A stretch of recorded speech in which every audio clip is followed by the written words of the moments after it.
Y'all, so help me God, you got to hear what this Texas cheerleading coach did. Just put it this way. If I were one of these girls' mamas, I would be irate and I'd be looking into some type of action or lawsuit. So middle school cheerleaders out of Texas are left literally suffering from first-degree burns after a punishment that they got from their own cheer coach. Reportedly, the 8th grade cheer coach at Evans Middle School in Lubbock, Texas, forced the girls to do bear crawls and crab walks on a blistering hot track outdoors on Wednesday. One of the cheerleaders said she told the coach that her hands were burning, but that the coach said she didn't care and made them go back down the track. So the girls said they were punished because they did a cheer at a football game that the coach thought was disrespectful and they weren't supposed to do. She allegedly demanded the girls to get on the ground before she made them do crab walks and bear crawls, and she made them do that for a mile, which is 4 full laps around the track. It was said that some of the girls weren't able to complete the laps and stopped after like 2 times, and some of them even got physically sick. Angel Thompson was one of the girls' mothers, and she told a local news outlet that her daughter came out to the car and she asked how her day was.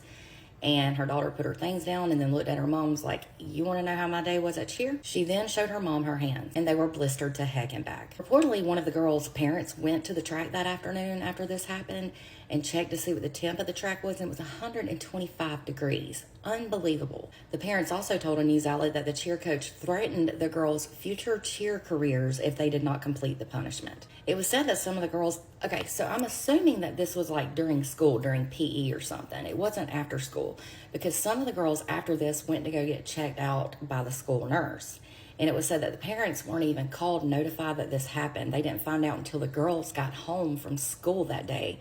And then they showed the parents their hands and burns. So instead of getting a phone call like they should have, the parents weren't notified until the girls came home complaining about these burns. They had both first and second degree burns. And reportedly, one of the girls was so bad they had to go to University Medical Center's burn unit. One mother stated that the punishment was malicious and intentional. The teacher/cheer coach has now been placed on administrative leave, luckily. However, parents have now opened up an investigation with authorities, and they are hoping for some criminal charges, and I can't say I blame them. The Lubbock Independent School District released a statement and said that they were heartbroken over this incident and that the safety and well-being of their children, their students, is their top priority. They further said that no child should ever be subjected to harm in a learning environment, and that they will make sure that incidents like this don't happen again. They said that the incident does not reflect their standards or values.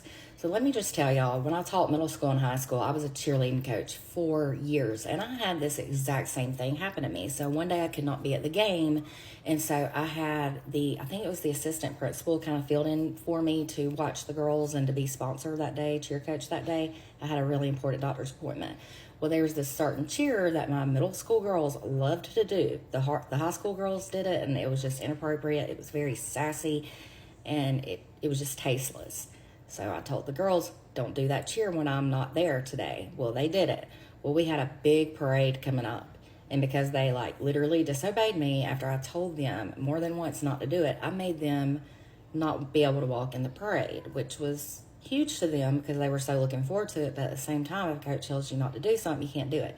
However, my point with telling you like this, I would never subject them to a physical type punishment. Running, laps, maybe. But something like this, hell no. What do y'all think about this? Should there be criminal charges filed? Let me know.